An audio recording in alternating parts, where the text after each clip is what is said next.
So we're prepared to sketch for project 1, and I wanted to share with you some techniques. First off, supplies. One thing you might want to get is a plastic eraser. They're white. They last forever.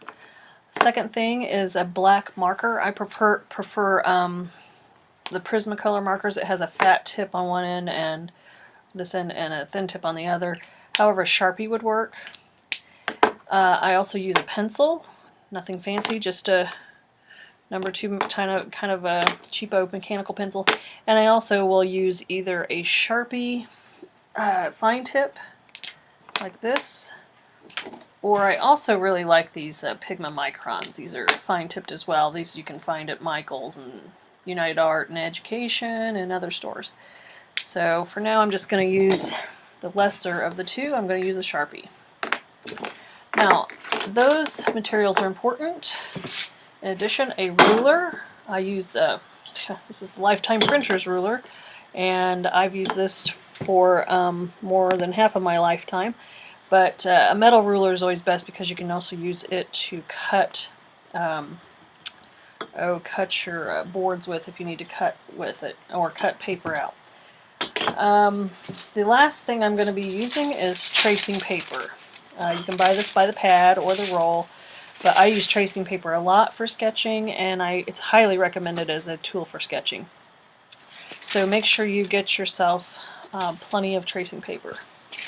Now I also like to have one of these self-healing mats.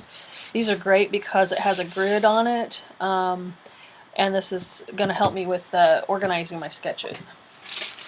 Okay, we know that the format is a square format, so the first thing I have done is I've grabbed some tracing paper and I have drawn out several squares that are 2 inches by 2 inches.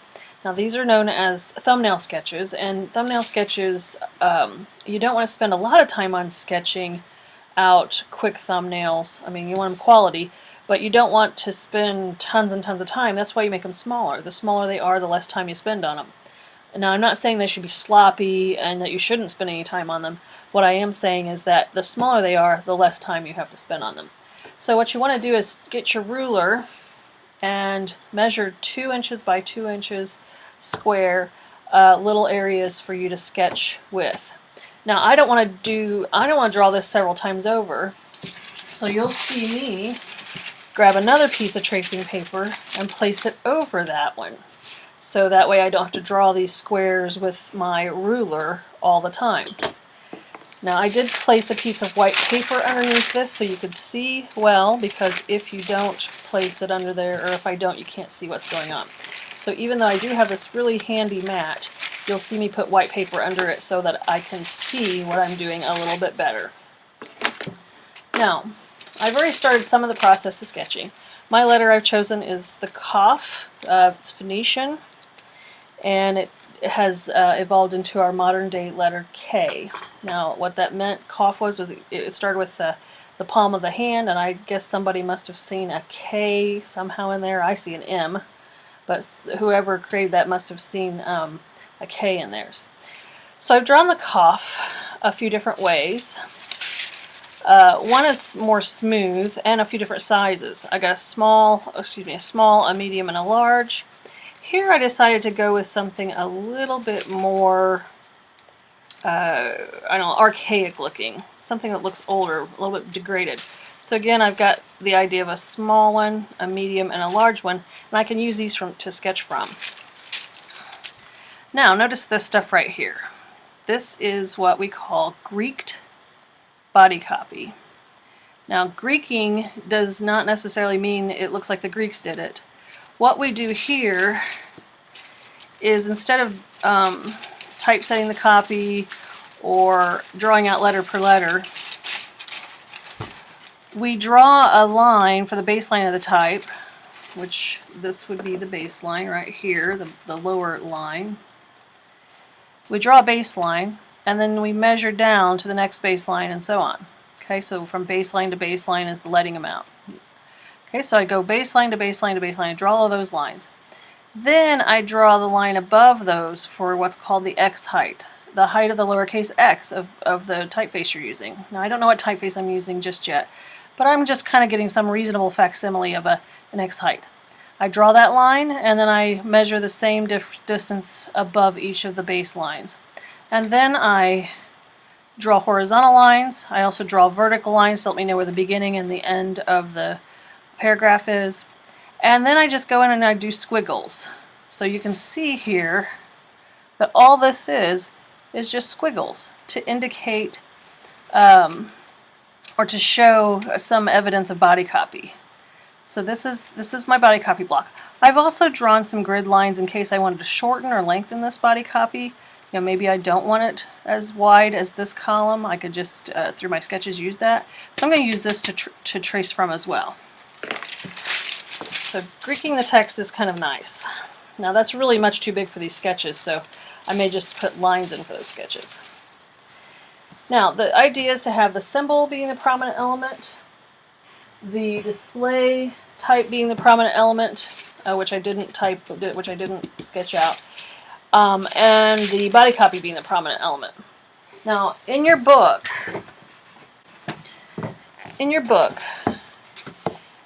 some of those instructions are listed here on page 120. And it does tell us that we want to have the symbol, the display, and the text as the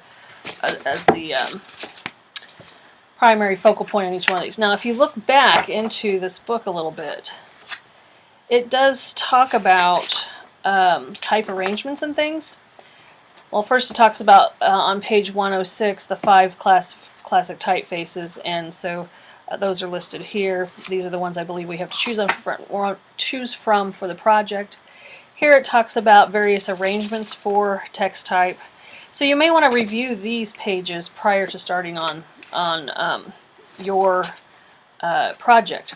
It also goes into some really cool ways to be creative with paragraphs and create paragraph indications.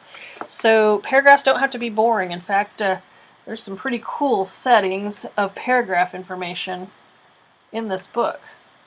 So consider how to be creative with your body copy. So if you need some inspiration for that, you can always look to page 112 and 113 of your type book for that.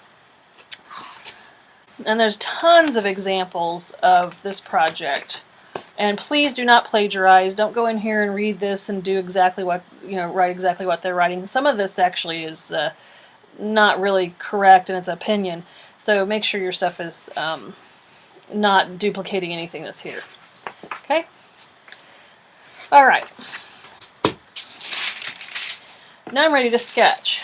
Now, there are a certain number of display, there's a certain number of symbol, and there's a certain number of body copy. Follow the instructions. I will not be doing all of them because of the time that it takes to do that on a video. I'll just be doing a few.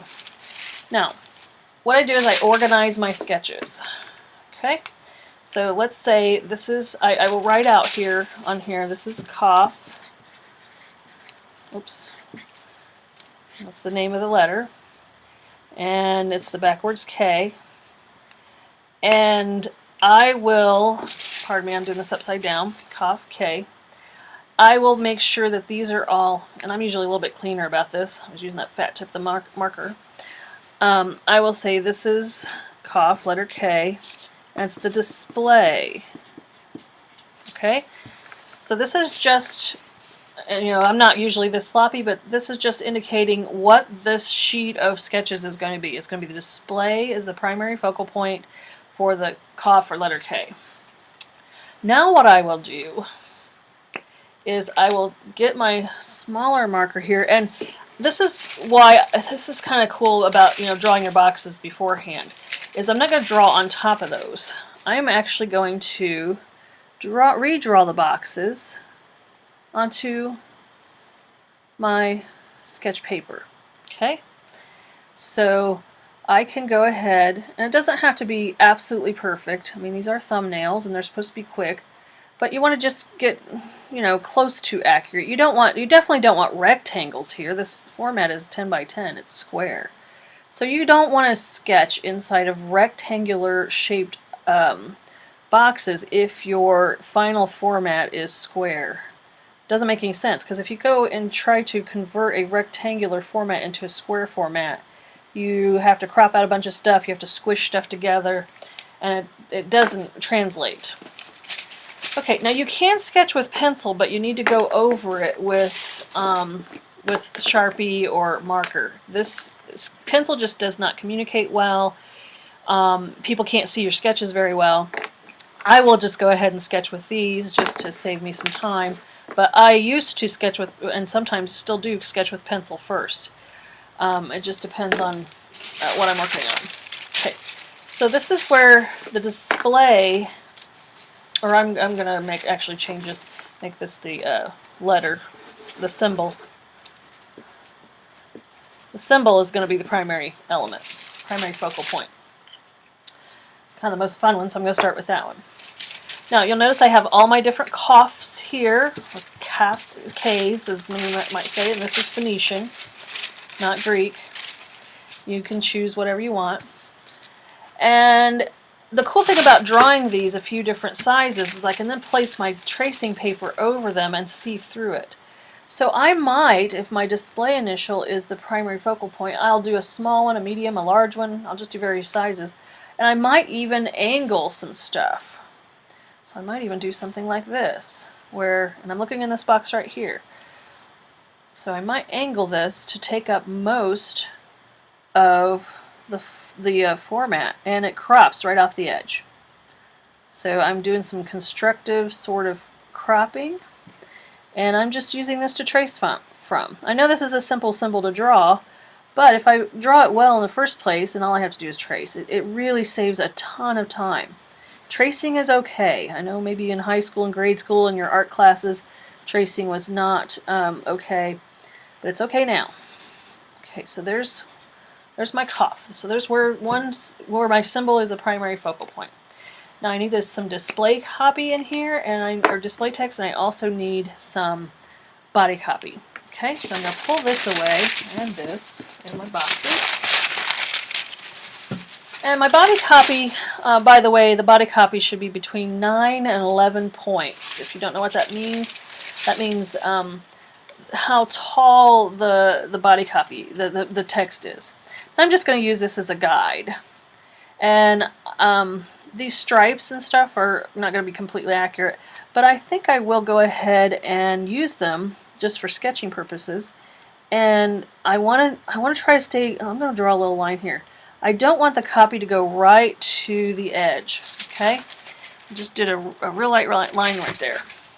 The reason why we don't want the copy to go right to the edge is then it becomes really claustrophobic looking and crowded. I also want to put a little air space between my letter and the copy, okay? So what I'm doing here is I'm just tracing these lines where the body copy is supposed to go, and indicating that that's where I want in the sketch. Okay, now let me take this away, and you can see how pencil just doesn't communicate as well. It's too light. So I really need to go over this with marker. Okay, so I'm going to just draw these lines. Now, again, this is a sketch. It doesn't have to be perfect. It just needs to be fairly precise in location and size and color. Okay, now once that dries, then I can erase these pencil lines so that I don't see, this might smear a little bit if it's not dry, so I don't see those lines that I drew. Okay, so this is the body copy, and I'm kind of following a grid, meaning there's boundaries, and I might even put a drop cap in there of the cough, assuming that it says something that starts with a K. Now, I have not really focused at all on any display text in here, and display text is necessary. So what I might do here is I might keep this pretty small and just put it right up here above the body copy, and it may be just a little bit darker, a little bit bigger. Okay, so this is the one sketch that is for my cough, or actually, yeah, for cough. Okay. Now I move on to sketching again. So I'm like, okay, let me go to the next sketch. I'm going to do this a few different times, several different compositions. You shouldn't be sketching the same composition over and over again. Okay, now I do know that the hand is the reason why the cough came about.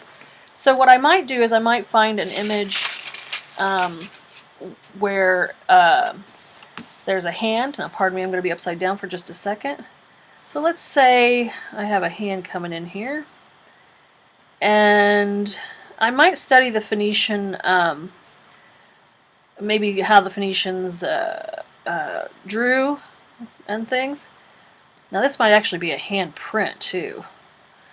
Okay, so I have this hand, and I drew it in pencil so that we could just kind of get it sketched in there. And then I can go over it in this ink.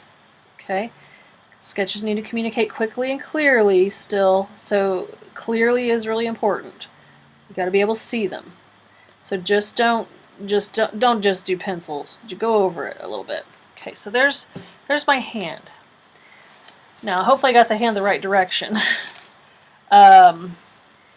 Assuming that maybe they caught the letter cough by this sort of print in the hand, I might sketch in this K here, or cough. Cough, I'm not sure exactly. I would assume it's cough, based off of how the Middle Eastern language goes. Phonics. Okay, so there's the K. Now this creates the symbol is still the primary element. Now, if I'm using color, I might go in. I don't have any colored pencils with me, but I might go in and decide to use a brighter color here, such as a red, and then just use a very, very, very pale gray. Gray is a percentage of black, so, and it would be very, very pale because I want that to stick out. But I have this handprint, and this shows the symbol as the primary element still. The handprint is supportive, and it draws the eye in. Now I would indicate, again, body copy. Again, this is where this really comes in handy. I don't have to measure over and over again. I'm like, okay, where would my body copy go? You know, with the visual path kind of coming in here and over, I might put my body copy down here. Again, I want to indicate where the edge of the page, or where the, not the edge of the page is, but I need some margins here. So I want to stop the body copy and have it kind of cradled in this area. Now that's pencil, I'll take that out, or I might even leave it, it's kind of cool.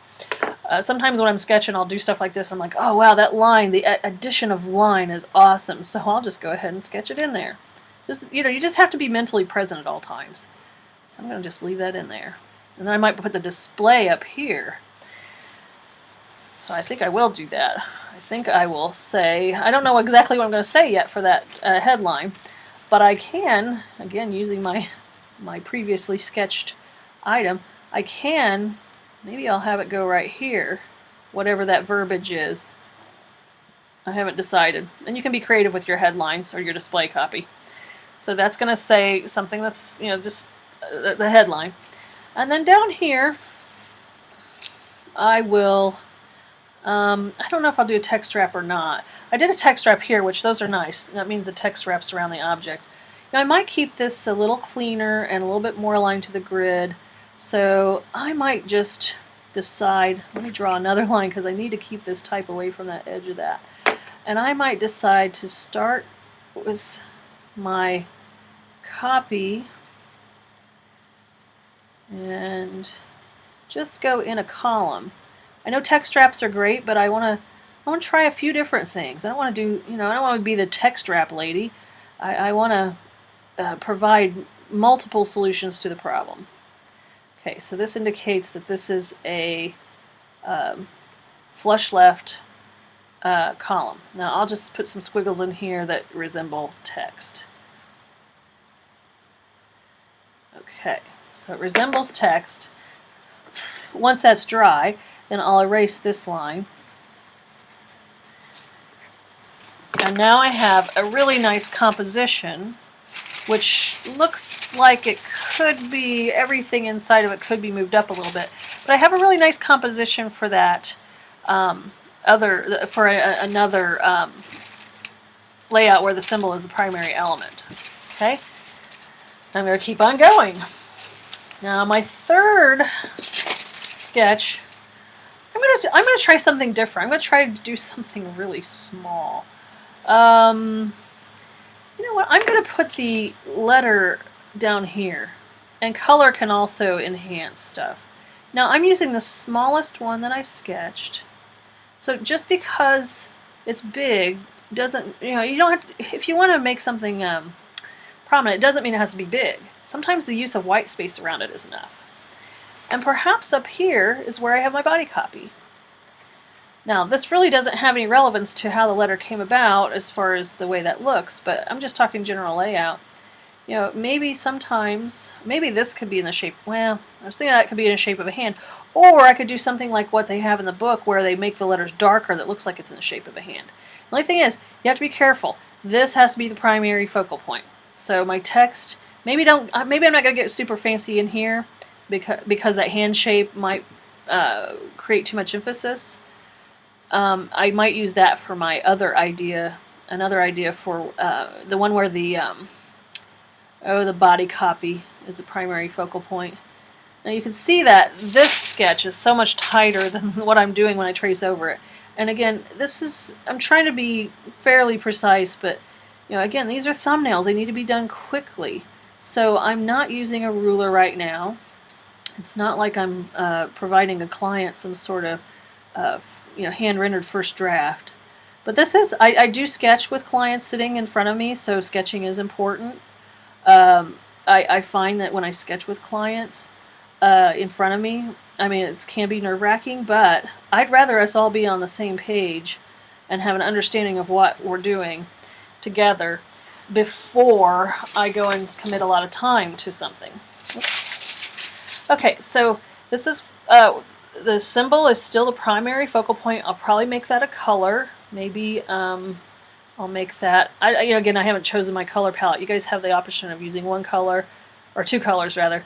I'm trying to remember if it was one color plus black. But this will be red. Now I'm writing upside down, so pardon me if things get backwards. So that letter will be red. This might end up being a medium to dark gray, just to. This is where it's great to have colored pencils, and doing this with colored pencils. Now I don't have the display type here. Now what I might do is I might run the display type.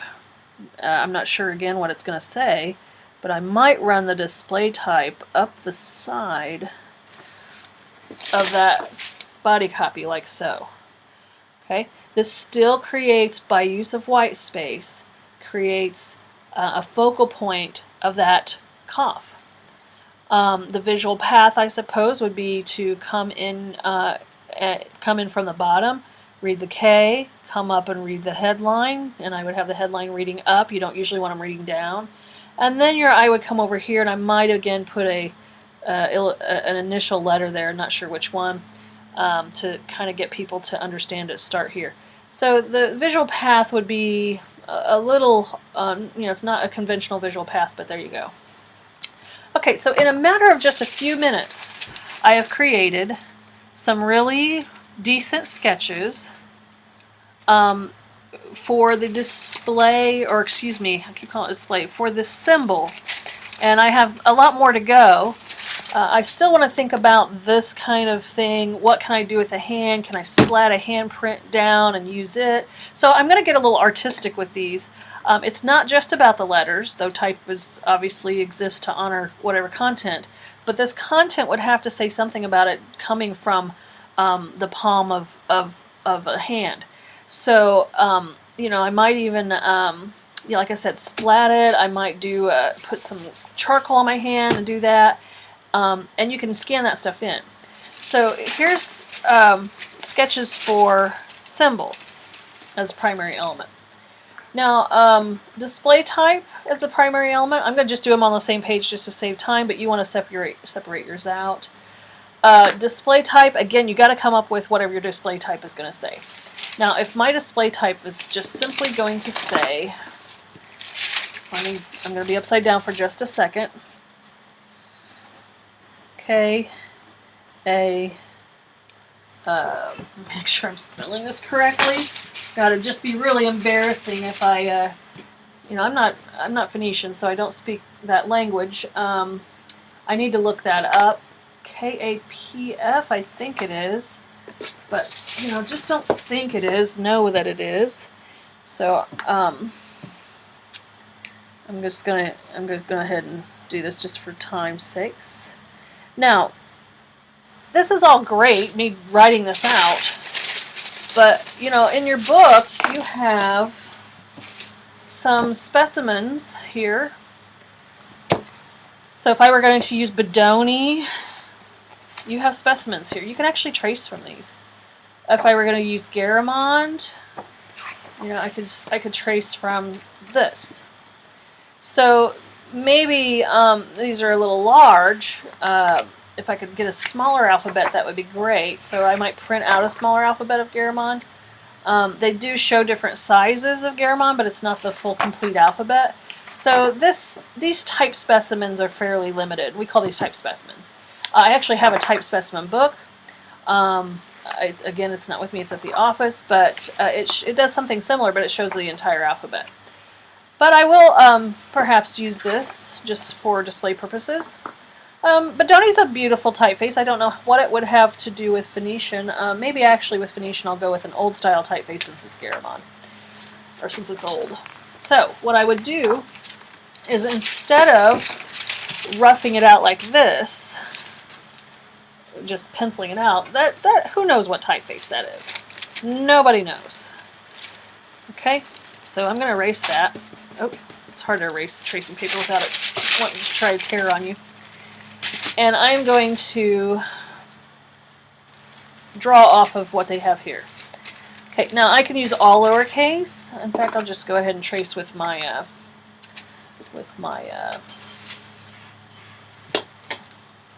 Sharpie. But before I do, I should create a baseline on which the type should fall. I'll do it up here. Pardon me, my desk is getting pretty messy here. So let me just create an underline with my pencil, which I can erase. Of course, it's a sketch and it's tracing paper, it's no big deal. And what this does is it creates a baseline. Now I'm going to sketch out the K, and you do want to be fairly precise on this. You want it to look like the letters. And again, I'm going pretty quickly here. That's an interesting K, the way they've got that. It's got a little stick. Okay, there's the K. Alright, so I have the K for cough. Okay, and then there's an A. And you want to watch for spacing on this too. Try to get optimal spacing. Cool thing is you can see that this underline goes well with the baseline of the other letters. So you just want to look beyond what letter you're at for this placement. Now you're probably wondering why this A in Garamond is red if you're in the book. The reason why that's red is it's one of the more distinguishable characters of Garamond. So if you're trying to identify a typeface, you can look for one of the more distinguishable characters that have the most characteristics of that font or that typeface. Okay, K-A-P, well, again I've got to be really careful, K-A-P-F. It's so embarrassing to misspell something, a headline or whatever. Oh, super, super embarrassing. So always make sure you got your head on straight. It's not as embarrassing, I suppose, as a student, though that is embarrassing. But if you're working with a client and you have stuff spelled incorrectly, words matter so much in this field you guys are getting into. I mean, even if you're a photographer and you're adding some typography, you're doing something with a little bit of flair, and you misspell somebody's name or a company name, or you're even just sending them an email and you misspell, it just makes you look really, really bad. It puts doubt as to whether or not they can trust you with bigger details. If you can't spell their name correctly, then they wonder. It puts a lot of doubt in a client's mind. Man, can you handle the bigger details of this assignment? They just don't know. Okay, so there's all lowercase. I could also do all uppercase. I could do a combination of upper and lowercase, but that looks pretty good. It looks like Garamond. Okay, now there's my book. I'm ready to sketch something where the display type is the prominent element. Now, if you want, you could sketch a little smaller because maybe you want this really, really big. But again, I like to play around. I like to go up the sides of stuff, and I like to really push the boundaries on some things. So I'm going to have this one go up the side like so. And again, sometimes these lines are kind of cool. You don't have to leave them in, but sometimes it's kind of cool when you leave something like that in. So I might sketch one without it and one with it, with a line. Again, I'm trying to do my best to be fairly accurate or fairly precise, but again, it doesn't have to be absolutely perfect. And the cool thing about doing the tracing of the name is I've already got my spacing figured out, and I don't have to worry about that. You want to worry about it initially, but the spacing's pretty much figured out. All I have to do is, just do a little work of tracing. It doesn't take a lot of brain power. My brain power was already spent earlier in just trying to get this aligned up. So there's a sketch so far. Right now, that one, the display is the prominent element. Now what I need to do is think about body copy and how it's going to work. And I'll do something with the line in just a second. I see a really nice little pocket in here of space that I might go ahead and put body copy in. Again, you want to indicate where that ends, and you need to create some margins. So this is part of the grid structure, is creating margins, and we'll go into InDesign and deal with margins later. But I'm going to indicate. Let me think here. Here's a nice visual path. So I might have the first paragraph start or lead from this P. So I'm going to draw, make sure things are lined up pretty well. I'm going to draw some lines indicating where that body copy starts. I'm going to have it end out here. Go ahead and put some squiggles in while I'm here. And then I'm going to do the next line and so on. Now in the final, there may be more lines of type here. May or may not be. This is just for position only, placeholder stuff, just to give an idea of what kind of gray space that type's taken up. Okay. And so on and so on. It's funny how shaky I am when I do things upside down. I'm actually on the other side of this and I'm drawing upside down. And when I don't have a ruler, it's amazing how not straight I'm drawing. Okay. So now I have a sketch where the focal point is the name or display. Now it doesn't have to be the name of the letter. It might be something a little bit more creative, and this is the body copy. Now I sometimes I definitely want to maybe indicate the actual symbol itself, and the symbol needs to be not the primary focal point, but I want it in there. So I might go in here and figure out a way to include this letter, but this is going to be super, super, super light. Okay, so I might just to indicate it's light, I will do little stripes with a pencil, and then come back over them. Let's cross hatching basically. And this has to be light because it's going behind body copy. And it needs to be a secondary focal point. It doesn't need to be the primary focal point. Okay, so what that indicates, and I could just color it in gray. That might actually look nicer. But that indicates that I have decided to put the big symbol back there, but it's screened way, way, way back. Now that's a little darker than what I want it, but that would be like a 15 to 20% black. So I might note that. You know, you want to communicate with people what you're doing. So, or if I'm using a color, it might be 15 to 20% of that color. So I'm going to point to that. I'm going to say 15 to 20% tint. Okay, so that's a 15 to 20% tint. And I don't know that I need a leader for this paragraph because the P just draws right into it. So here is one sketch where the display type is the primary focal point, assuming that this big symbol is very light. Okay? And, you know, while I was thinking about it, I really did like the idea of having cough be on a line. I don't want to put it in the same location because I already did that. But I might even rotate it a little bit and have this line right here. That line could be a different color than the type. And again, this is where the display type is the primary focus. And I'm going to draw this again.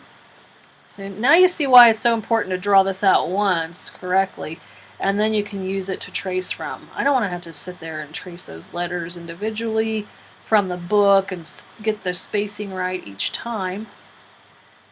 So here we go.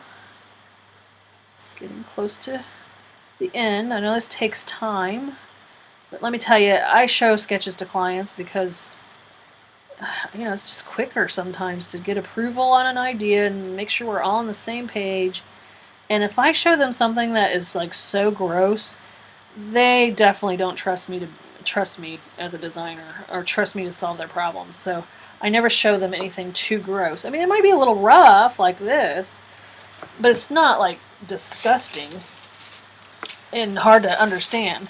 So here I've drawn the word with the line, and now I have to figure out, you know, where does the body copy go? I think I'd like the body copy up in this corner, and I really want it I don't really want a whole lot of attention paid to it. So, it doesn't matter if that's upside down.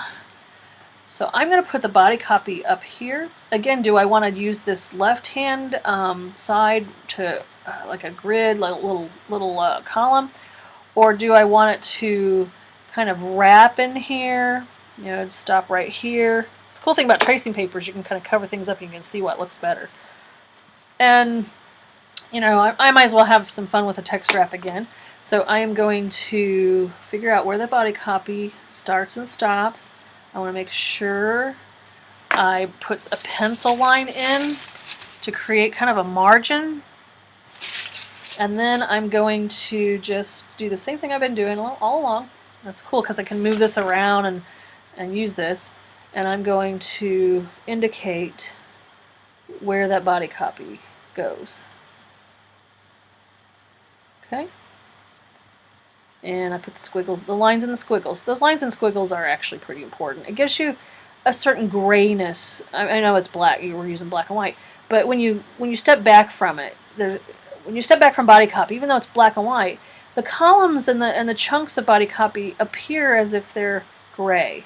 So this will create kind of this grayness. Excuse me. There we go. But this is kind of cradles. This cradles that type. I'm going to let that dry, and then I'll erase those pencil lines that indicate where the margins would be. Okay, so there's a second one where the focal point again is the name or display. I still don't have the symbol in here, but I need to have, in all of these solutions, I need to have symbol, body copy, and display. Symbol, body copy, and display. So I have display, symbol, body copy. I have symbol, body copy, display is up here. Symbol, body copy, display is right here.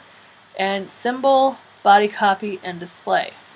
In this one I have the symbol as the lesser element because it's screen back. The body copy, or this display is here, and the body copy is here. Here I'm missing the symbol, and it needs the symbol. Now what I might do here is I might, just might, with a much lighter color, I might put the symbol here and make it not in Garamond, but I might make it look like it's hand generated. I might make it lighter, as if it's old and antiquated. So this might be some sort of I don't know, sepia tone sort of look. I don't know, just something that, just kind of a watermark sort of effect, but much de-emphasized. So I have the symbol in there, which the cough is basically a backwards K. And then I have the, it leads into the display type. And then I have the body copy. Okay? Alright, so I've done a couple of display. Now this, again, display should be all on their own page, as the symbol should be all on their own page. It's just that I've got a limited amount of time and space to deal with this. Okay, the last one, well, you can do this in any order, but the last one I'm going to do is body copy as the primary focal point or design element. In your book, there's great examples on page 113. Now I'm not going to duplicate what I see here, but it does give you some idea of maybe how people might do some things. Now, this idea of having different colored type, I like this. So what I might do is take my hand shape and have it parked inside of some body copy. Now, how do we do that in a sketch? Well, I'm going to start with pencil on this one. And, you know, you have to have enough body copy to be able to do this in the first place. Now, we're only doing 100 words. So this may prove to be a little difficult. Might increase the size of my body copy quite a bit, but the biggest, oh my gosh, you guys have to be really careful. Body copy should be, I'm going to make a note, body copy equals 9 to 11 points. Okay? Body copy should be 9 to 11 points. If you got 14 and 16 point body copy, that's now display type. So the comfortable, optimal readability for body copy is between 9 and 12 points unless you are in kindergarten or you are older, like much, much older where your eyes have changed. Then you design for people who can't read small text. Now, I'm going to use my pencil because I want the appearance of certain letters to be lighter than others. But first, I need to draw these lines to indicate where the body copy starts and stops. By the way, I'm going to have it stop here and here. The lines in pencil will be much lighter, so they will hopefully translate well in my sketch. So this one is probably going to be the most difficult one to sketch. And my lines are a little too close together, quite frankly, in my sketch, so we'll see if I can pull this off. Alright, we're almost done. May want to add a few more lines just to accommodate my graphic. Again, this would be only 100 words, so maybe I won't add a few more lines because it's only 100 words. So what I'm going to try to do is I'm trying to get this shape inside of here, and the type will be bold. Excuse me, this shape inside of here. This type will be bold where that hand is. Or I could even try to do the K shape, but I think that'll be even more difficult. Now I need to redraw this shape, and I'm going to grab again a piece of paper, tracing paper. I need to make sure it falls within this area. So I'm going to kind of do what I did before with this hand shape. Now if you can't draw, I'm sure that you can trace. So what you want to do is find an image that you like and use it for reference and just trace it. You know, it's 1, 2, 3, 4, and we've got a thumb out here. Try and get the right number of fingers and thumbs and stuff. Okay, so I have just traced the shape, or I've not traced, I've drawn a shape of a hand. It's not as good as this one. But again, these are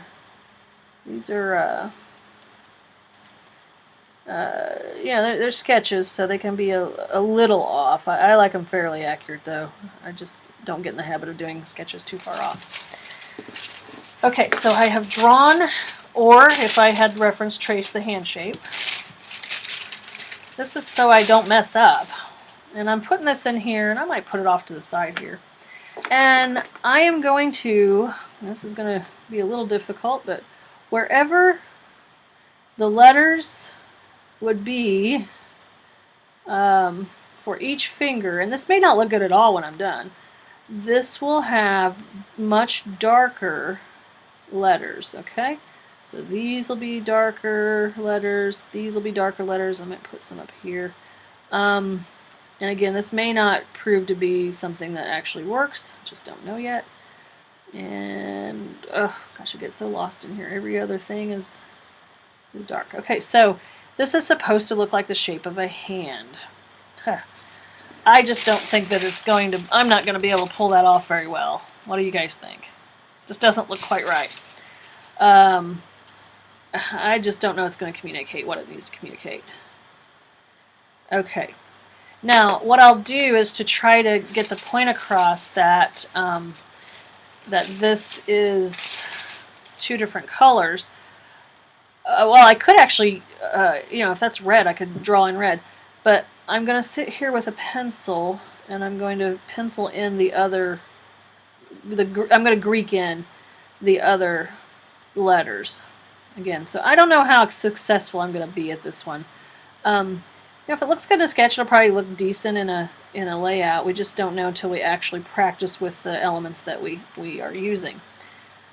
So I'm trying, you know, I'm trying to be creative here, trying to do something different, and you know, make body copy do things that maybe other people wouldn't think of. So I'm trying to get this in the shape of this body copy. Now, I'm going to erase these lines off to the side. There we go. And hopefully that communicates a handprint. I don't know that it really does that well. So this shape may not be the best thing for this solution. And one thing I am missing is display type. So, you know, with this happening, and depending on what colors I use, you know, my display type, gosh, what would I do with this display type? I haven't even thought this through. That's the cool thing about sketching is, you know, you're like, oh, what am I going to do? You know, since I did it in pencil, I'm going to shorten this. And I might, let's see, I might run the display type up the side. Again, in a lighter color. I've done that already once on some other things. So display type is over here, and it runs up the side, and it reads up. It reads up, not down. Again, you don't want things reading down. There's some psychology behind the psychology of design. If things are reading down, then you're affecting people's bottom line in a bad way. You know, the stock market will crash, and all things will go to hell in a handbasket. Not really, but you know, you don't want to put doubt in consumers' minds and potential customers' minds. So there's a marketing trick to have everything on the upswing. And you'll notice that everything I'm doing is on the upswing. You don't see things directionally going down. And that's because I've been conditioned to not do that. Okay, so these are several hopefully fine examples of how you might approach sketching. I'm not being super creative. I really need to focus on the meaning of the hand. I really need to focus on what my body copy says. And I need to interpret, you know, type exists, type and design exist to honor content. So try your best to interpret what you're saying in your body copy and have something out here that relates to what your body copy says. So I know this one does that, this one does that. The rest of these, not so much. But, you know, I'm just trying to get some ideas out there and some sketches out there. But keep in mind, these exist to honor the content of your body copy. So if your body copy is not written, it's really difficult to do that. And I don't have mine written yet. Now, shame on me, huh? All right, so that concludes sketching. Now, I would scan these in or digitize them in some way where they're clean and clearly easy to understand. I would number them, so this would be symbol set, number 1, number 2, and number 3. The reason why you need to number your sketches is so that when people are communicating to you which sketch they feel works the best and why, they can reference the sketch. You know, middle sketch, third column is much more difficult. Sketch number 3, however, that's easy. So each sheet will have the number of sketches required. You need to put a number above each of those sketches and label each sheet what it is. So this is where the symbol is the primary element. I would have a separate sketch sheet where the display is the primary element. So this would be display number 1 and number 2. Again, this would be a separate sheet. So display 1, display sketch 2, and then I would have a third sheet where the body copy is the primary focal point, and I would label those 1, 2, and 3, and so on. Okay, so follow the instructions and do the number of sketches required. I know some of you guys are like, oh my god, I hate doing these sketches. I'm running out of ideas. That's the best time when some of the best ideas come about because you really have to push yourselves. So do plenty of sketches. When I was in college, it was a minimum of 100 sketches per project. So me asking you for the number I've asked for is not outstanding at all. It's really much less than what I would have had to do when I was in college. Okay, so if you have any questions, certainly message me. Or post it in Blackboard, or even if I don't get back with you, email me. But this is just a really quick way that I've done sketching, and boy, does this help. Doing this in advance, just getting your elements pulled together, and having those to trace from. This saves you a bunch of time. So please don't forgo doing this step, because you saw how effective it was when I got down to sketching. Thanks, guys, and I hope this really helps you out. Take care.